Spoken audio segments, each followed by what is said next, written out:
बिस्मिल्लाहिर्रहमानिर्रहीम। अस्सलामुअलैकुम नाज़रीन, तमाम तारीफ़ ज़ात पाक की जिसने ये कनात तख्लीक की, और दुरूद सलाम आखिरुज़्ज़मान नबी हज़रत मोहम्मद सल्लल्लाहु अलैहि वसल्लम की ज़ात पाक पर, जिनकी वजह से ये कनात तख्लीक की गई।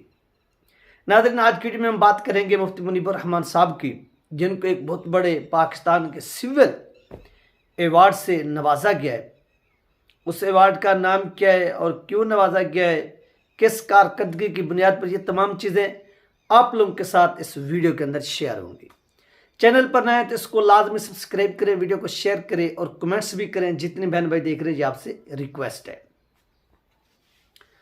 सबसे पहली बात नाज़रीन के 23 मार्च को क्या होता है कि योम पाकिस्तान मनाया जाता है। करारदाद पाकिस्तान यानी करारदाद लाहौर जो पास हुई थी और बंगाल के फजलुल हक ने इसे पेश किया था, जिसे भारी अक्सरियत के साथ यानी एक्सेप्ट कर लिया गया था, और हिंदू ने इसको तंजा यानी तंज के तौर पर करारदाद लाहौर को पाकिस्तान करारदाद पाकिस्तान का जो नाम है वो देना शुरू कर दिया। और पाकिस्तानियों ने फिर उसी चीज़ को अडाप्ट कर लिया, पकड़ लिया कि यार वाकई इन्होंने तो हमारे लिए आसानी पैदा कर दिए।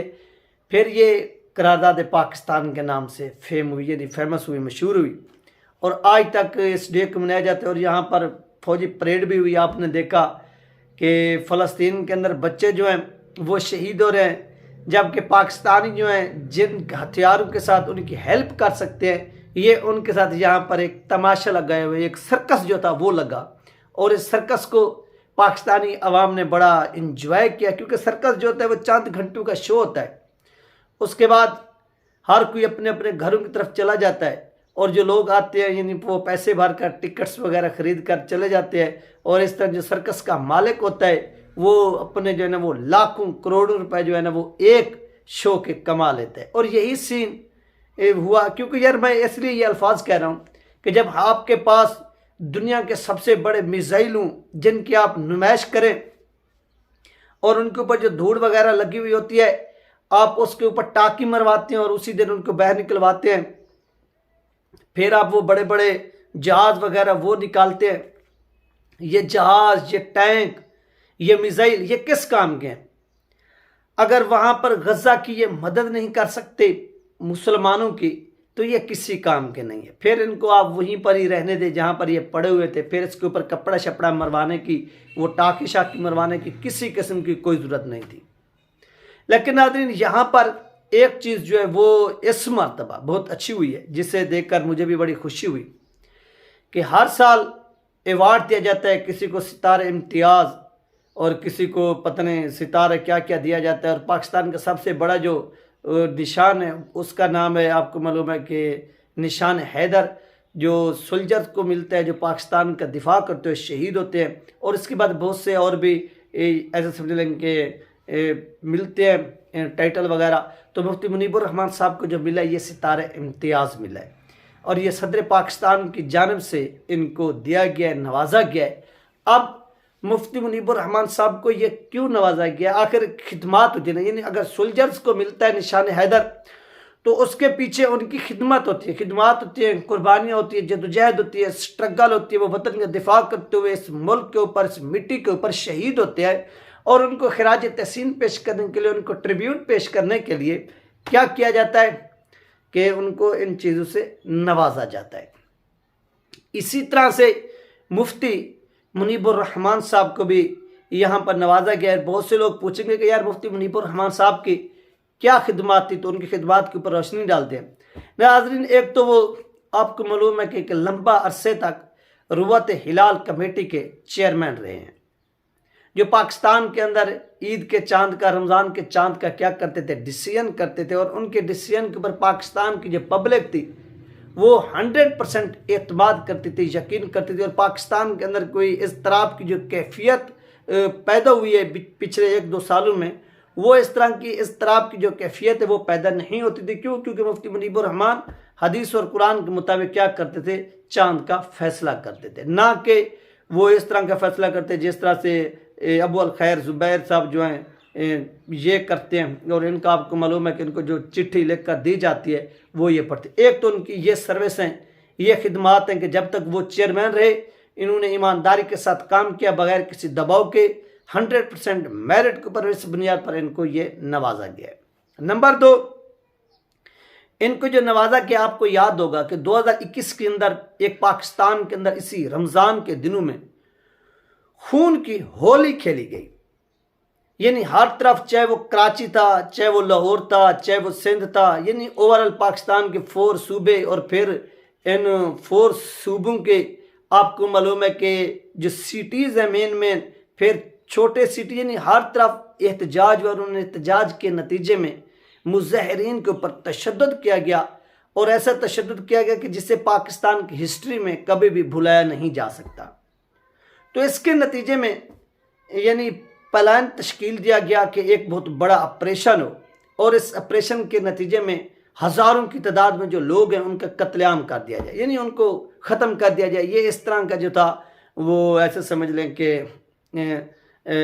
प्लान जो था वो तश्कील दिया गया कि हम क्या करेंगे, इस तरह से करेंगे, लोगों को मरवा देंगे, ये करेंगे, वो करेंगे। तो इस सिलसिले में पाकिस्तान के जियद उलमा कराम ने अपना किरदार अदा किया, जिसमें मुफ्ती मुनीबुर रहमान का जो नाम है वो सर फहरिस्त है।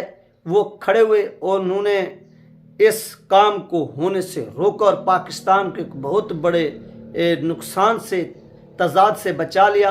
क्योंकि यहाँ पर वो जो खून की होली खेलने वाली सरकार थी, वो सरकार इमरान खान की थी, और उनमें 2 वज़ीर थे, एक का नाम फवाद चौधरी था और एक का नाम शेख रशीद था। इनका ये प्लान था कि हमने एक बहुत बड़ा जो है ऑपरेशन करना है रेंजर के ज़रिए, और इन लोगों को घरों से भी उठाकर जो है ना वो भून डालेंगे, और जो लॉन्ग मार्च कर रहे हैं इनको भी भून डालेंगे, और इस तरह हमेशा हमेशा के लिए इनका खात्मा हो जाएगा। तो मुफ्ती मुनीबुर रहमान साहब ने स्टैंड लिया और ख़बरदार किया और कहा कि ये करना तो आपको आसान लग रहा है, लेकिन इसके जो नतायज निकलेंगे वो आप बर्दाश्त नहीं कर सकेंगे, लिहाजा इस चीज़ को रोका जाए। जो पाकिस्तान को एक खून की होली की जानिब जो है ना वो धकेल रहे हैं, ये हम किसी भी सूरत नहीं होने देंगे। और मुफ्ती मुनीबुर रहमान साहब ने यहाँ पर एक पुल का जो है ना वो किरदार अदा किया, जिसके नतीजे में पाकिस्तान को एक बहुत बड़ी तबाही से बचा लिया गया। तो ये वो मुफ्ती मुनीबुर रहमान साहब के कारनामे हैं, और इन कारनामों के नतीजे में इनको क्या किया गया है, सिविल अवार्ड यानी सितारे इम्तियाज़ से नवाजा गया है। और इनको ये सितारे इम्तियाज़ गवर्नर सिंध कमरान टैसूरी ने पेश किया, और ये तकरीब जो थी ये कराची के अंदर हुई, गवर्नर हाउस सिंध में। तो इस तरह से जब आपके उलमा कराम किरदार अदा करते हैं, तो फिर इन जैसी शख्सियात को टाइटल देना, टाइटल का ऐसे समझ लें कि ये हकदार भी हो, इस तरह से ये इनका जो दिया हुआ सितारा इम्तियाज़ था वो राय का भी नहीं जाता, बल्कि यही लोग हकीकी हकदार भी हैं। आपने देखा कि इसी तकरीब के दौरान गुरीदा फरूकी को भी एक अवार्ड दिया गया। तो आप गुरीदा फरूकी की भी खिदमात देखें और मुफ्ती मुनीबुर रहमान साहब की भी खिदमात देखेंगे, दोनों के दरमियान फ़र्क क्या है? फ़र्क यह है कि एक इंसान, एक शख्स जो हक़ैक़ पर मबनी बात के ऊपर स्टैंड लेता है, खड़ा होता है और पाकिस्तान को तबाही से बचा लेता है। हक पर, यानी जो लोग हक पर होते हैं और हक़ैक़ पर मबनी बात के ऊपर वो शख्स स्टैंड लेता है और पूरे पाकिस्तान को हकीकत और सच्चाई दिखाता है, बताता है, उसको अवार्ड दिया जाता है। जबकि उसके मद्दे मुकाबिल दूसरे फरीक को भी अवार्ड मिलते हैं, गुरीदा फरूकी को। उसका क्या कारनामा है? उसका कारनामा यह कि वो पूरी कौम को झूठ की बुनियाद पर एक पार्टी की तरफ से स्टैंड लेती है और उस स्टैंड के नतीजे में झूठी खबरें फैलाती है और झूठी खबरें फैलाने के नतीजे में उसको अवार्ड दिया जाता है। ये पाकिस्तान के अंदर जो है ना वो बुनियादी फ़र्क है और इस फ़र्क को वाज़े करना चाहिए, कौम को दिखाना चाहिए कि कौन हकीकी मैनू में हकदार था और कौन हकदार नहीं था। ये चीज़ें हमने देखी है कि मुफ्ती मुनीबुर रहमान साहब जो थे वो सही मैनू में, वो हकीकी मैनू में क्या थे, हकदार थे और उनको मिला। जबकि गुरीदा फरूकी जो हैं ये एस्टेब्लिशमेंट के इशारों पर खबरें देती हैं, बड़ी बड़ी खबरें ब्रेक थ्रू करती हैं और इसके नतीजे में उनको जो है ना वो नवाजा गया है और नवाजना भी चाहिए गुरीदा फरूकी को भी, क्योंकि इनकी भी खिदमात होती हैं, ये जो सर अंजाम देती रहती हैं और उन खिदमात के नतीजे में आप समझ गए होंगे कि इनको भी नवाजा जाता है और इस तरह इसको भी नवाजा गया है उस खिदमात के नतीजे में। बाकी इसने कोई कौम की खिदमत नहीं की, इसने कभी कौम को कोई सच्चाई या हक बयान करके नहीं दिखाया। अगर ये दिखाते तो आज हम इसकी भी तारीफ़ करते, इसकी भी तारीफ़ों के पुल बांधते, लेकिन हम कासिर हैं क्योंकि इन्होंने हमेशा झूठ का साथ दिया गुरीदा फ़रूकी साहबा ने। ये इतना नाज़रीन अहम तरीन अपडेट, इंशाल्लाह मिलते हैं नेक्स्ट वीडियो में। अल्लाह हाफिज़।